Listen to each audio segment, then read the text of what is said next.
오늘 말씀의 제목은 역경을 이기는 습관입니다. 사랑하는 성도 여러분, 이번 주 주님은 나의 최고봉 묵상만 완전히 내 것으로 만든다면 우리의 삶 가운데 어떤 고난과 역경이 다가오더라도 충분히 성령의 인도하심으로 이겨낼 것입니다. 여러분, 우리가 하나님을 믿음에도 불구하고 우리의 인생이 풀리지 않고 또 시련이 다가올 때를 경험합니다. 이러한 일들 때문에 하나님과 멀어지기도 하고 더 나아가 떠나기까지 합니다. 우리는 그것을 시련 또는 고난, 역경이라고 합니다. 여러분은 역경이 무엇이라고 생각되시나요?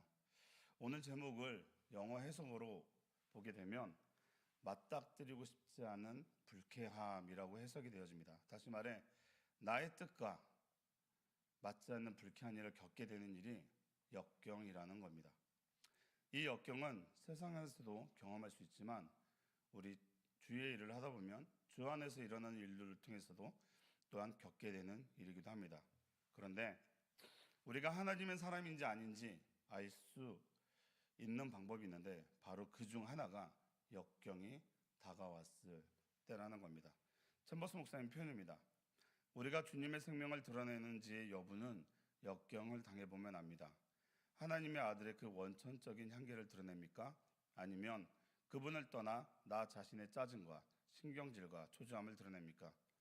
역경 가운데 참된 자유함을 누릴 수 있는 유일한 비결은 하나님의 아들의 생명이 우리 안에 드러나기를 간절히 열망하는 것입니다 라고 말합니다. 우리의 삶 가운데 역경이 다가올 때 반응을 말하고 있습니다. 하나님 안에 있는 사람은 그 안에서 일을 허락하신 하나님의 뜻을 구하게 됩니다. 하지만 다른 반응도 있는데요. 하나님은 보이지 않고 내 생각에 사로잡혀 자신의 처지만을 바라보고 짜증과 신경질과 초조함을 나타낸다는 겁니다. 그런데 여러분, 역경 가운데서도 참된 자유함을 누릴 수 있는 방법이 있는데요. 바로 예수 그리스도가 내 안에서 드러나기를 간절히 열망하는 것입니다. 대표적인 표현으로는 주님, 저는 이 일에 주님께 순종하는 것이 기쁨입니다 라고 말해보는 겁니다. 그러면 즉시 하나님의 아들이 우리 마음을 주장하게 되면서 나의 삶을 통해 주님을 영화롭게 하는 생명을 드러내신다는 겁니다. 그래서 우리도 한번 고백해보면 좋을 것 같습니다. 주님, 저는 이 일에 주님께 순종하는 것이 기쁨입니다. 여러분은 어떻게 역경의 과정을 통과하셨나요? 참 하나님의 섭리는 놀랍습니다. 제가 이 설교를 하게 될지는 생각을 못했으니까요. 사실은 잘 비껴갔다 싶었습니다. 그런데 이 상황을 또 이렇게 만들어 주셨습니다. 사실 저는 이 설교를 할 자격이 없습니다. 그럼에도 순종하는 마음으로 섰습니다. 왜냐하면 이 시간도 하나님께서 하나님 앞에서 직면해야 할 시간으로 허락하셨기 때문입니다.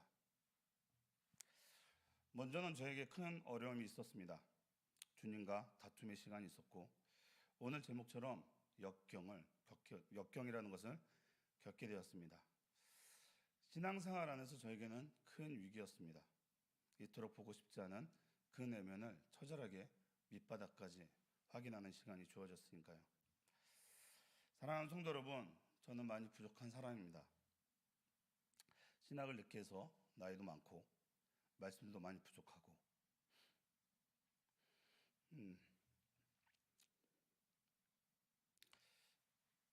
우리 교회가 아니면 어디 가서 사역을 찾아 다시 하기도 쉽지 않은 여건을 가지고 있습니다.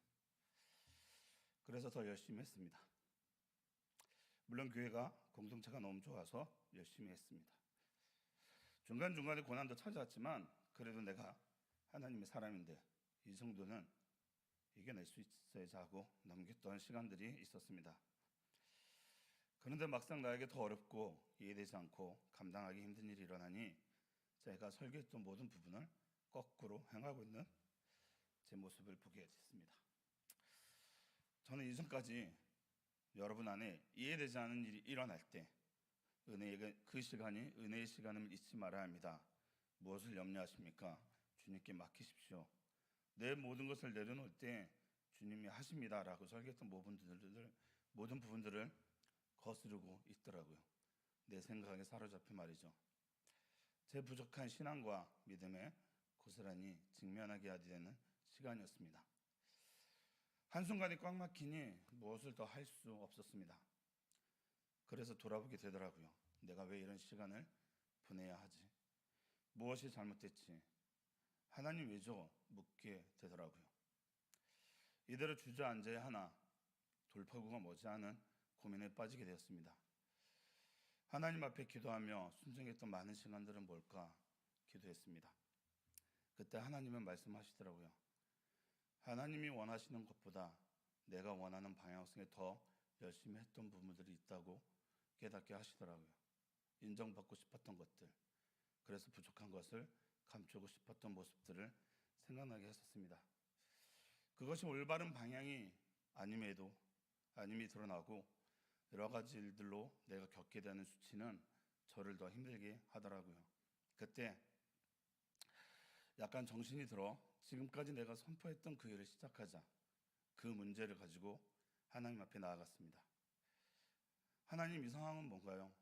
제가 어떻게 해야 할까요? 하나님은 먼저 제 수치를 보게 하셨습니다. 내가 겪는 수치는 내가 받아도 되는 수치가 맞니 하고 물어보시더라고요. 네, 맞습니다. 대답하자 주님은 그럼 내가 받은 십자가의 고난의 수치는 내 것이 맞니 하고 물으시자 저는 저 때문입니다 라는 답을 할 수밖에 없었습니다. 주님이 받으신 고난과 그 수치는 받아야 할 이유가 없었기 때문입니다. 주님이 받은 수치와 모멸감은 저와 우리 죄 때문에 받으셨는데 받아야 할 당연한 수치를 받고 힘들어하는 제 모습이 초라해졌습니다. 그래서 제가 힘들 때 제일 빨리 회복되는 그 시간을 찾기로 했습니다. 바로 찬양의 시간이었습니다. 찬양의 자리를 통해 하나님을 위로하시고 회복해 주셨습니다. 그리고 나에게 하나님은 누구신가? 어디까지 순종할 수 있는가를 물음을 던졌습니다. 이보다 더 이해 안 되는 일에 순종을 원하신다면 그래도 할 수 있겠느냐? 구약 성경 출애굽기를 읽기 시작했습니다. 반나절 만에 다 읽어 내려갔습니다. 하나님, 이 안에서 무엇을 발견하기 원하십니까? 물으며 읽어 나갔습니다. 이스라엘 백성들의 구원과 모세의 믿음과 순종에 말씀하는 부모님을 알고 있지만 그 모세의 심정을 제대로 알고 있었는가 하는 마음으로 읽어 내려갔습니다. 너무나 새롭게 읽혀지는 부분이 많았습니다. 죽었어야 하는 신분에서 왕자의 신분으로, 왕자의 신분에서 목동의 신분으로, 목동의 신분에서 이스라엘 백성을 이끌어내야 하는 지도자의 입장으로 말이죠. 이번에 출애굽기를 읽으면서 새롭게 와닿았던 장면은 10가지 재앙을 통해 이스라엘 백성들을 구원하시려는 언약을 지키려는 하나님의 모습보다 죽을 수 있는 상황 가운데 바로왕 앞에 나아가는 모세였습니다. 모세는 바로왕에 나아가 하나님의 경고를 전할 때마다 어떤 마음이었을까요? 경고에 대해 반복되어질 때마다 두려운 마음은 없었을까? 이해되지 않은 상황 가운데 전능하신 하나님이 그냥 처음부터 10번째 장자 죽음을 통해 단번에 출애굽시키시지 않은 마음은 없었을까? 하나의 깨달음은 하나님은 언약을 지키시는 하나님이시기도 했지만 모세를 훈련시키셨던 것입니다. 모세부터 완전히 하나님의 사람으로 만들었어야 했던 것이죠. 그 이유가 출애굽 광야 시간을 통해 우리가 알 수 있던 일들입니다. 이 일들이 하나님을 완전하게 인정하고 믿지 못했다면 하나님의 이유를 이룰 수 없다는 것을 아셨기 때문입니다.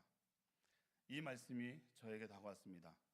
제가 온전히 하나님의 사람이 되기 위해선 내가 아무것도 아니라는 내 바닥을 봐야 했기 때문입니다. 주님은 온전히 나만 의지하고 따라와야 내가 너를 사용한다는 말씀을 하시더라고요. 그리고 내가 이 땅에 숨쉬는 이유는 내가 하나님을 위해 해야 할 일이 있기 때문이라는 것이었습니다. 그렇지 않다면 제가 이 땅에서 숨쉴 이유가 없는 것이었습니다. 사랑하는 성도 여러분, 그래서 여러분들에게도 말씀드리고 싶습니다. 여러분에게 어떤 역경이 찾아오면 그 문제를 들고 하나님 앞에 나오십시오. 그리고 성령님의 음성을 들으십시오. 그리고 하나님께 소망을 주십시오. 시편 42편 5절 말씀입니다. 내 영혼아 내가 어찌하여 낙심하며 어찌하여 내 속에서 불안해하는가. 너는 하나님께 소망을 두라. 그가 나타나 도우심으로 말미암아 내가 여전히 찬송하리로다. 아멘. 여러분, 자기 연민에 빠져 여러분을 향한 하나님의 사랑을 잊지 마시고 주의 성령을 근심케 하는 일을 하지 마시길 바랍니다. 오늘 묵상 표현에 이런 말씀이 있습니다. 역경을 택하는 것과 하나님의 섭리 가운데 역경을 당하는 것은 다릅니다. 만일 하나님께서 역경을 허락하셨다면 그분은 당신 곁에서 충분히 당신을 도우실 것입니다. 누가 역경을 택하고 싶겠습니까? 질문하고 싶으신가요? 잘 생각해 보면 자신이 열심히 택하고 있습니다. 하나님과 멀어지고 싶은 마음이죠. 하나님의 뜻과 반대로 가려고 하는 내 마음대로 가려고 하니 역경이 다가오고 짜증과 분노가 일어날 수밖에 없는 것입니다.